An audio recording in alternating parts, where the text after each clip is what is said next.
Before we dive into this story that's sure to move you, make sure to like the video and subscribe to the channel. It might seem like a small thing, but that simple action makes a huge difference. It's what keeps this channel going and gives me the strength to keep bringing these stories to you. Now take a deep breath, because what comes next is powerful. The wind carried the scent of hay and diesel through the churchyard as Clara stumbled forward, her dress stained with earth, her hands trembling. She'd come to town only to pray, but the townspeople laughed the moment they saw her. "Is that hay in her hair?" someone sneered. Standing on the chapel steps, Pastor Whitmore narrowed his eyes. "The Lord doesn't need swamp witches," he muttered, loud enough for all to hear.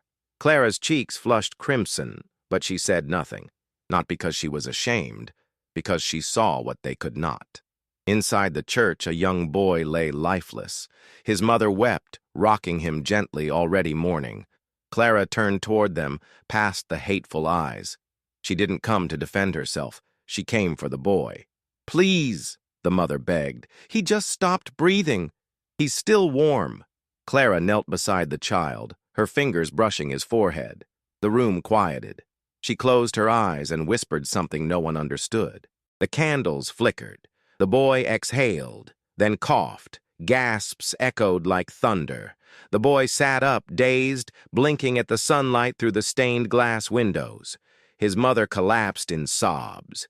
But no one clapped. No one cheered. Instead, an old woman shrieked, "Witchcraft! She summoned him back from the underworld." Pastor Whitmore stepped forward, sweat on his brow. That wasn't God. That was something else entirely. Clara stood slowly, her gaze calm. "You asked for a miracle. You never cared how it came." Her voice was gentle, but it rang with steel. She turned to leave, but the townspeople blocked her way. 3 days, she said, looking past them, not afraid. "In 3 days, you'll understand." A child tugged at her skirt. "Thank you," he whispered, eyes wide with awe. But a rock struck Clara's shoulder. Then another grazed her back. She didn't flinch. She simply walked away, into the woods, barefoot, heart steady. Clara's cabin stood where the map turned green and the roads gave up. Built by her grandmother, a woman whispered about in town legends. The trees around it didn't whisper. They breathed. The forest loved Clara in a way people never had. Inside, dried herbs hung from the beams, and books older than the town rested on hand-carved shelves. She lit 3 candles, one for each day. "Let them mock," she whispered. "Let them fear. The universe shifts for those who listen." She opened a worn leather book and placed a single drop of spring water on the page. It shimmered, revealing ancient markings. A photo lay beside it, her mother smiling on the porch, arms wrapped around a younger Clara. She hadn't tried to prove anything that day. She had just followed the call. But something deep had awakened with the boy's breath, a ripple that would echo far beyond the forest. Clara touched the bark of the old oak outside. It pulsed warm beneath her palm, and from the shadows, eyes watched. Some curious, some afraid, one envious. By morning, the town buzzed like a disturbed beehive. "She raised him."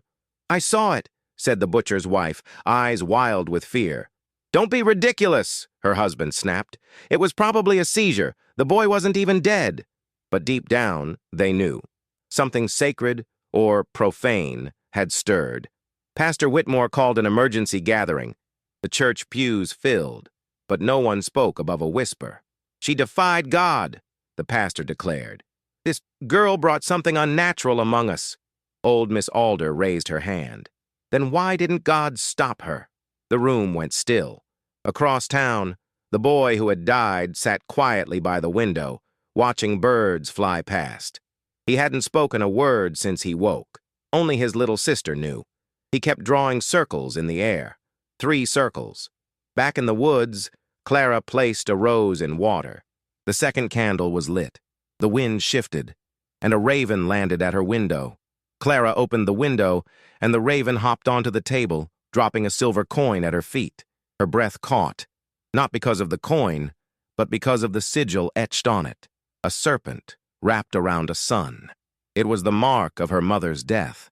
a symbol from the old world, the forbidden teachings passed down only to the daring. Clara's heart pounded. She hadn't seen that mark since the night her mother vanished into the woods and never came back. "You're warning me, aren't you?" she whispered to the raven, who blinked once, then flew off. She tucked the coin under the wax of the second candle. "If they come, I'll be ready." Outside, storm clouds brewed like smoke. The forest leaves whispered her name. She stepped barefoot onto the soil, arms open wide, and spoke a word not uttered in 100 years. The earth stirred. Somewhere far away, someone screamed, and Pastor Whitmore woke in a cold sweat, hand on his chest, his heart skipping a beat. Pastor Whitmore looked into the mirror and saw not a man of God, but a frightened boy hiding behind sermons and suits. He had always hated Clara's kind, not because he didn't believe in them, but because he did.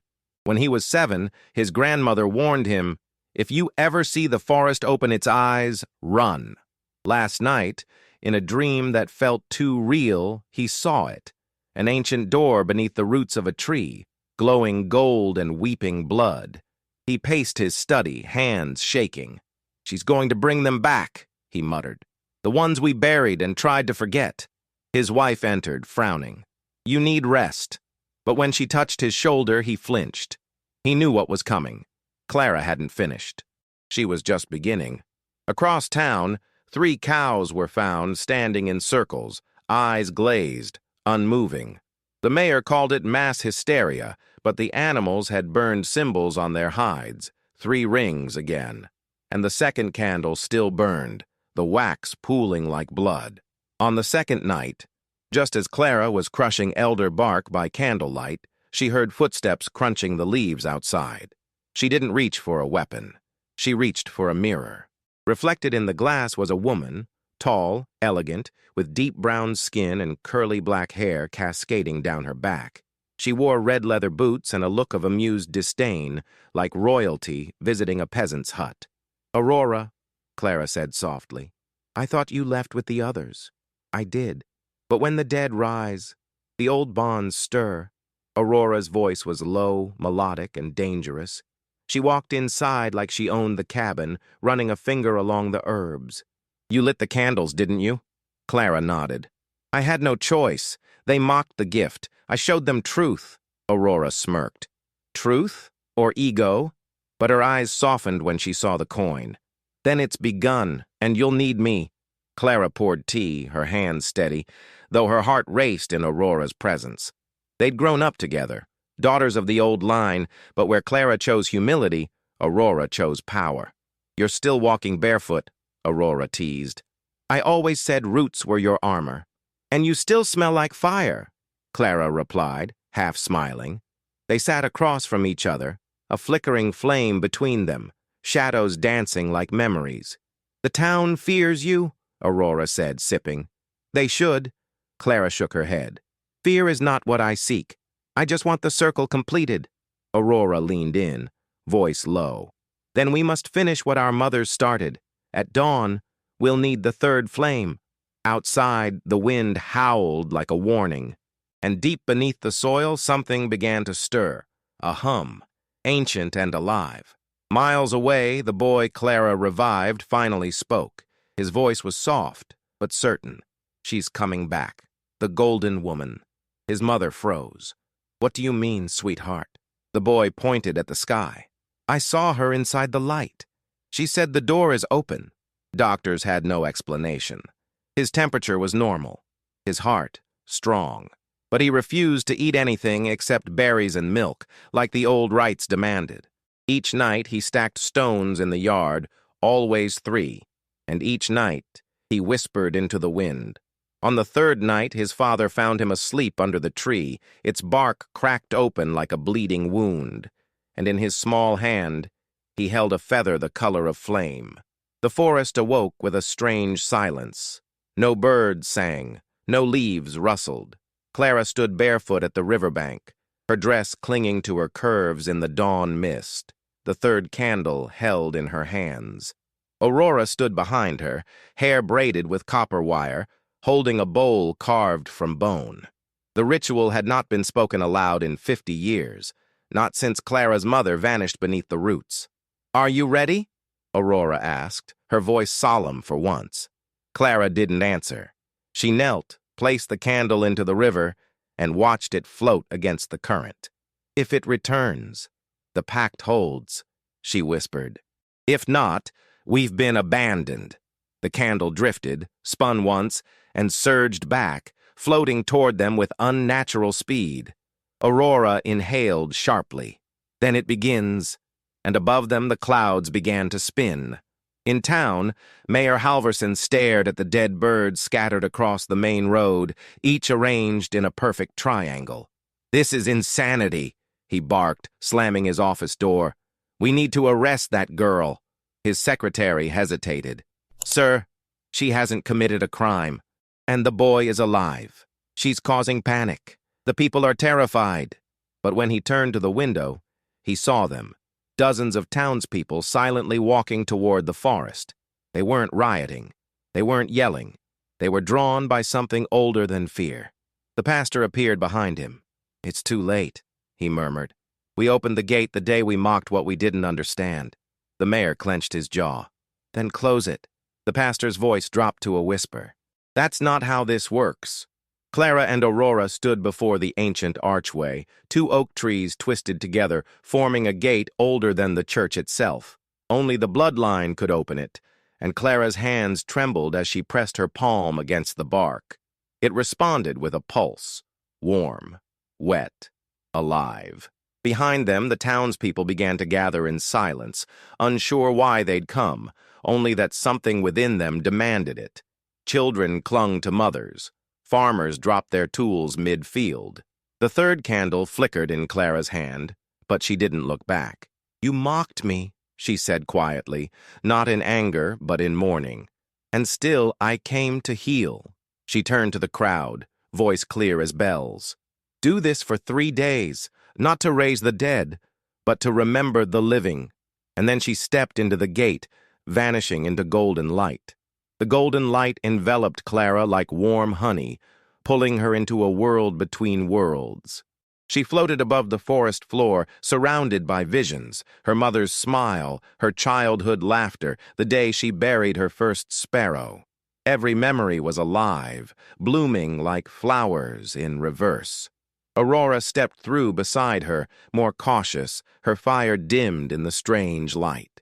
"This place remembers everything," she said, her voice reverent. Clara looked ahead. In the center of the clearing stood a single tree, blackened, charred, yet pulsing with green veins. "The heart tree," Clara whispered. "She died here."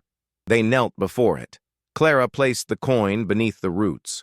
Aurora poured water over the bark. The ground trembled. The tree opened like a mouth, breathing memory, and from within a woman stepped out. She was ageless. Skin like polished mahogany, eyes glowing gold, hair woven with feathers and ash. Clara's knees buckled. "Mother," but the woman only smiled, not as a mother, but as something older, wiser. "You summoned me. Are you ready to listen?" Clara nodded through tears. "You must teach them to remember, not with sermons, but with silence, with soil, with breath." Aurora bowed her head. "They won't follow her. They fear her." The woman turned her gaze to Aurora.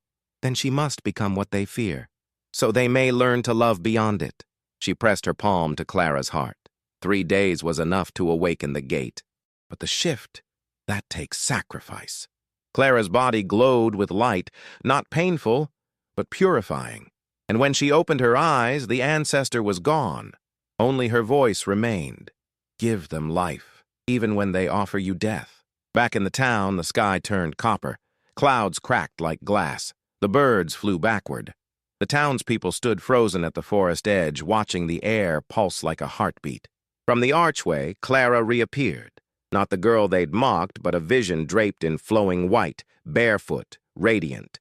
Her skin shimmered like dusk. Her eyes burned like truth. Behind her, Aurora emerged like a blade, tall, fierce, and cloaked in crimson. Pastor Whitmore dropped to his knees. "Lord, protect us!" But Clara didn't speak to him. She addressed the crowd. This is not a punishment, it's a remembering. She lifted her hand and fire erupted from the soil, not to destroy, but to reveal. The graves behind the church cracked open, not with bodies, but with dreams long buried, and a single voice from the crowd whispered, "She's not a witch. She's the mirror." The flames danced like spirits around Clara, casting reflections of the townspeople in every direction. But these were not ordinary reflections. Each flame showed a moment they'd hidden, a betrayal, a cruelty, a silence that caused pain. The baker saw himself ignoring his wife's cries. The schoolteacher saw the boy he punished for being different. Gasps and sobs echoed. Some tried to run, but the air thickened like fog, holding them still. "This is not vengeance," Clara said, her voice wrapped in sorrow. "This is truth, and truth is healing." Aurora stepped forward and touched one of the flames. It showed her setting fire to the mayor's shed as a child. She didn't flinch. "We all carry ashes. Yours are just heavier because you pretended they weren't there." The crowd trembled, but no longer with hatred, with guilt. A farmer dropped to his knees and wept. "I mocked you because I wanted to believe you were beneath me." Clara's gaze softened. "Stand and become more." As the sky dimmed, the children stepped forward first. Unburdened by shame, they approached the fire with wonder, reaching toward it, giggling when it danced for them. The boy Clara had saved walked through the circle of flame untouched, his steps slow and sure. He turned to the crowd and said, "This is what remembering feels like." The elders stared, unsure whether to believe or flee. Clara knelt beside the smallest girl, who offered her a daisy. "Are you the lady from the stars?" "No," Clara whispered with a smile. "Just the one who listened." Aurora looked up at the swirling sky, feeling her heart soften for the first time in years. They had expected a reckoning. What they received was invitation, and the first to accept it were the ones who had nothing to unlearn. Pastor Whitmore couldn't breathe. The air was thick with memories he'd buried beneath scripture and silence. He stumbled back from the crowd, clutching his chest as the fire showed his past. His young lover cast out in shame, his silence that let her suffer. "No," he muttered, falling to his knees. "That wasn't me. I was a boy." Clara turned, her eyes neither cruel nor kind. "But you are the man who let it happen." The fire didn't touch him. It simply showed him who he had been. And when he looked into the reflection again, he saw himself, not as the pastor, not as the judge, but as the frightened child who just wanted to belong. His sobs broke the quiet. The townspeople turned to watch, but Clara did not. She walked to the edge of the flame and whispered a word into the ground. A flower bloomed beside the pastor's feet, and from within him, something finally broke, and something else began. As night fell, the forest itself seemed to inhale. Trees bowed gently, roots glowed beneath the soil, and vines bloomed with impossible speed. Clara walked barefoot through the gathering, her white dress glowing softly under the moonlight, now woven with threads of gold. Behind her, the people followed, not as accusers, but as pilgrims. They no longer whispered, "Witch." They whispered, "Guide." Children scattered wildflower seeds into the wind, and where they landed, blossoms burst open in seconds. Aurora trailed behind, her crimson cloak billowing like fire, a silent protector reborn. "This place is alive," someone gasped. "It hears us." Clara smiled. "It always did. You just stopped listening." She stopped beside an old tree marked with scars. "This was where they burned my grandmother," she said softly. Then she touched the bark, and it bloomed again. As the final candle burned low, Clara stood atop a hill overlooking the town. The moon cast silver rivers through the trees, and a hush fell over the world. She raised her arms, not to command, but to release. "I asked nothing but your presence," she said, voice strong, clear, "and still you fought me with fire and stone." The townspeople stood below her, faces tear-streaked, no longer afraid. "You thought healing looked like magic. It doesn't. It looks like honesty. It looks like remembering." Aurora stepped forward, lifting her own flame. This is not the end. This is the invitation to begin again. The 3 candles flickered once, and then vanished. But in their place, 3 stars blinked to life in the night sky, aligned perfectly overhead. And the earth exhaled. By dawn, nothing had changed, and everything had. The town still stood, the streets still dusty, the chapel still leaning. But people moved differently now, slower, more aware, as if afraid to break the silence between heartbeats. The mayor walked barefoot to Clara's door, hat in hand, voice trembling. "I don't know what I saw, but I know what I felt." Clara didn't answer. She only opened her door wide. In the square, neighbors shared bread without speaking. Strangers wept together without needing to explain. Pastor Whitmore removed his collar and planted wildflowers behind the altar. Aurora walked the town's edge like a sentinel, not protecting Clara, but protecting the peace she'd sown. And beneath the soil, deep and silent, the shift continued, like a prayer the universe had been waiting to answer. The change didn't stay in the forest. It spread like quiet thunder. Nearby towns heard rumors of a barefoot girl who healed the dead and made flowers grow from ash. Some came with curiosity, others came with hate, but none left the same. One woman brought her sick baby, skeptical and desperate. Clara didn't speak a word, just held the child close and hummed. The baby opened her eyes, stared at Clara, and giggled. The mother collapsed in tears. "How?" Clara only said, "By remembering she was more than her illness." The next day, that woman planted an orchard where her house once stood. And all through the hills, strangers began to speak to trees as if they were listening, because now they were. Aurora stood at the river's edge, watching her reflection ripple. She had always been fire, anger, protection, vengeance. But Clara had changed the definition of strength. "I thought I had to burn to be seen," she whispered to the wind. Clara approached quietly, carrying 2 cups of tea, offering one with a smile. "Fire doesn't only destroy, it can light the path." Aurora stared at the flame in Clara's eyes, the same spark they both inherited, carried differently. "You don't need me anymore," Aurora said softly. "I never did," Clara replied. "But I wanted you. That's different." Tears filled Aurora's eyes, rare and hot. She reached out, touching Clara's hand. "Then I'll stay, as your shadow and your flame." The river glowed, just for a moment. The boy Clara had healed walked quietly back to the church, hand in hand with his little sister.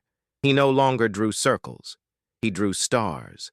Inside, the chapel was empty except for Pastor Whitmore, now without a pulpit, sweeping the floor like a penance. The boy approached and handed him a stone. "For remembering," he said. The pastor held it, confused. But when he looked closer, he saw 3 rings etched into its surface, perfectly carved. Tears filled his eyes, not from fear, but recognition. He turned to the boy. "Did she teach you that?" The boy shook his head. "She didn't teach," she reminded. Outside, the chapel bell rang for the first time in years, though no one had touched it. It echoed across the hills like a promise kept. That night, Clara walked alone through the woods, the stars above pulsing like gentle eyes. She paused beneath the heart tree, now blooming fully, petals of silver, roots humming like a lullaby. A deer approached her without fear, its coat glowing faintly under moonlight.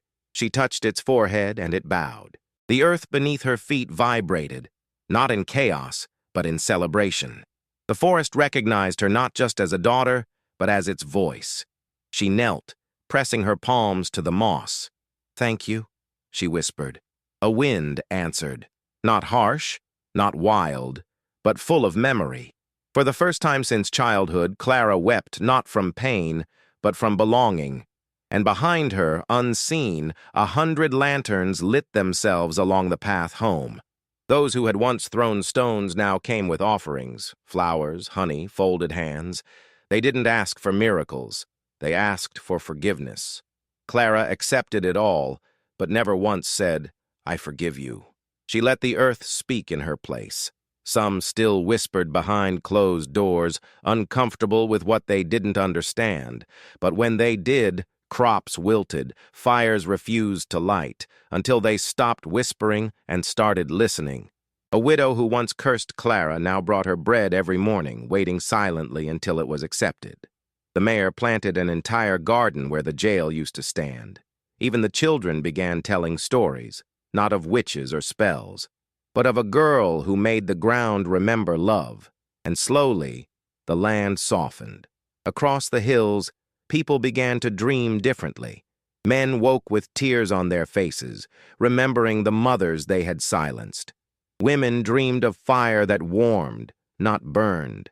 One girl claimed the trees whispered her name and taught her how to breathe without fear. Even the sick began to glow, not cured, but comforted, wrapped in the knowledge that their pain wasn't punishment. Clara moved through it all like a breeze. Present, unseen, undeniable. She did not hold court. She tended roots. She did not perform. She planted. And those who once mocked her now sat quietly in her garden, waiting for seeds they didn't yet know how to plant. Because healing, they had learned, wasn't loud. It was patient, and it listened. One morning, a man arrived in a black suit, dusty from the long road, eyes sharp with city knowledge and disbelief. He was a journalist, sent to find the truth behind the forest witch who healed a corpse. He expected theatrics, superstition, perhaps a woman in rags seeking fame. Instead, he found Clara kneeling in her garden, hands deep in soil, humming to herself. She looked up but didn't greet him. She simply moved over and offered him space. He hesitated, then sat, unsure why his hands began to tremble. "Looking for proof?" she asked softly, not unkind. He nodded. "I need to show the world what this is." Clara smiled gently. "You can't show what must be felt, but you can help them remember." And when he left, he carried no quotes, only seeds. On the seventh sunrise after the shift, Clara gathered the people beneath the old chapel tree. No podium, no ceremony, just presence. "I have no church," she began. "Only earth and memory and you." They listened not as followers, but as family, eyes wide, hearts open. "There are 3 teachings," Clara said. "They're not mine. They were always yours. 1. Breathe, as if the world depends on it, because it does. 2. Remember in silence what words tried to erase. 3. If something dies, plant where it fell." She opened her hand and let a single seed fall to the ground. It sprouted before their eyes, and no one ever forgot that day again. That evening, Clara stood at the same place where they had once called her a witch and threw stones. The chapel doors now hung open, filled with wind and flowers. Pastor Whitmore stood nearby, not preaching, just sweeping the steps, a quiet peace in his eyes. The boy she had saved sat under the altar, sketching new stars on the floor with chalk. Aurora leaned against the old bell tower, arms folded, eyes on Clara like a silent promise. Clara placed a small candle on the ground, not to summon, not to awaken, but to thank. 3 women joined her, then 3 men, then dozens more. No one spoke. They simply stood in silence, forming a perfect circle, and for the first time in generations, the town breathed as one. That night, Clara returned to her cabin beneath the trees, alone but not lonely. The forest greeted her like kin, branches parting, petals falling softly at her feet. She removed her dress, unbraided her hair, and stepped into the river. The water shimmered around her, glowing faintly with golden pulses. For the first time in years, she let herself feel small, not in power, but in awe. Everything she had done had not come from magic.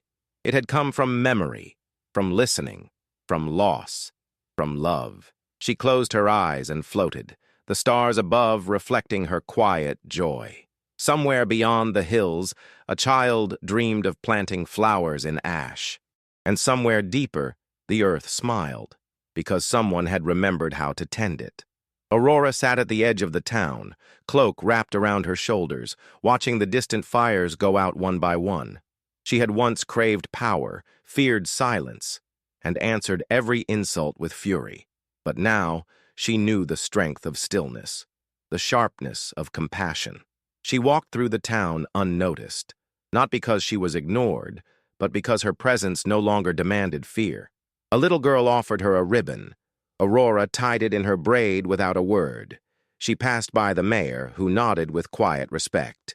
The chapel bell rang, not from above, but from below, where the boy now etched a circle of stars. Aurora smiled. She did it, she whispered to herself. But the wind answered, you did it together. And for the first time, Aurora believed it. Clara wrote no books, gave no speeches.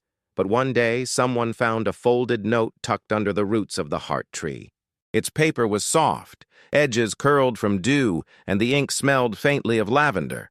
The note read, if they mock you, listen deeper. If they strike you, plant where you fall. If they forget you, remember louder. And if they call you a witch, smile. The earth always knew your name. There was no signature, just a fingerprint in gold wax. The town never built a statue, never renamed a street. But every year, on the day the boy first breathed again, they lit 3 candles and waited for the wind to carry her voice. Years passed. The town changed, not in size, but in spirit. Children grew up knowing the language of leaves and the silence of stones. No one laughed at muddy feet or whispered behind the backs of those who spoke to trees. A young girl with thick curls and a crooked smile began collecting herbs in a basket, just like Clara's. She found stories in the wind and answers in dreams. One day she asked her grandmother, is the forest magic? The old woman smiled. No, but you are. And when that girl placed her hand on the heart tree, it pulsed warm beneath her skin. Because memory, like seeds, never dies. It only waits. And someone had remembered how to water it. On the anniversary of the 3rd day, something subtle happened. No earthquakes, no fire from the sky, just a breeze that smelled of jasmine and honey. Birds gathered in perfect spirals. The river ran in reverse for 3 heartbeats, 3 stars aligned overhead, just like the night Clara stepped through the gate. And people all over the valley woke with the same feeling that something had moved, not outside, but within. The bitterness they carried was gone, and in its place was something soft, rooted, and ancient, as if the universe had finally exhaled, because someone remembered how to breathe for it. They still tell the story, not as myth, not as magic, but as memory, of a barefoot country girl mocked for her roots, who healed not just the dead, but the forgetting. She taught them to plant, to forgive, to see, and for those who still doubt, who still fear, who still scoff at what they don't understand, the wind has a way of finding them.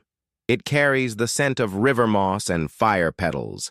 It brushes their skin and whispers her name, not to haunt, but to invite, because if you sit in silence for 3 days, you'll feel it too. The shift. If this story moved you in any way, please leave a like, subscribe to the channel, and share it with someone who needs to hear it. Honestly, every like, every subscription is what keeps this channel breathing. Without your support, it's nearly impossible to keep going. So if you can help, know that this only exists because of you. Thank you from the bottom of my heart for staying until the end. I'll see you in the next story.